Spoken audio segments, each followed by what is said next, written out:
अहम ख़बर खां नाज़रीन नवां आगाह कंदालो। सिंध के मुख़्तलिफ़ शहरनि में बिलाल काका के क़त्ल ऐं धारनि जी आबादकारी ख़िलाफ़ एहतजाजी मुज़ाहिरा ऐं धरना जारी आहिनि।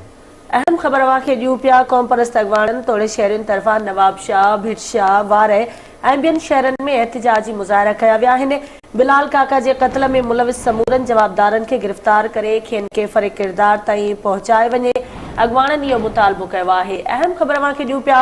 सिंध जे मुख़्तलिफ़ शहरनि में बिलाल काका के क़त्ल ऐं धारनि जी आबादकारी ख़िलाफ़ ख़बर ॾींदालो नाज़रीन नवां खे। सिंध के मुख़्तलिफ़ शहरनि में बिलाल काका के क़त्ल ऐं धारनि जी आबादकारी ख़िलाफ़ एहतजाजी मुज़ाहिरा ऐं धरना जारी आहिनि। क़ौम परस्त अॻवाननि तोड़े शहरनि तरफ़ां नवाब शाह, भिटशाह, वारे ऐं ॿियनि शहरनि में एहतजाजी मुज़ाहिरा ऐं धरना कया विया आहिनि।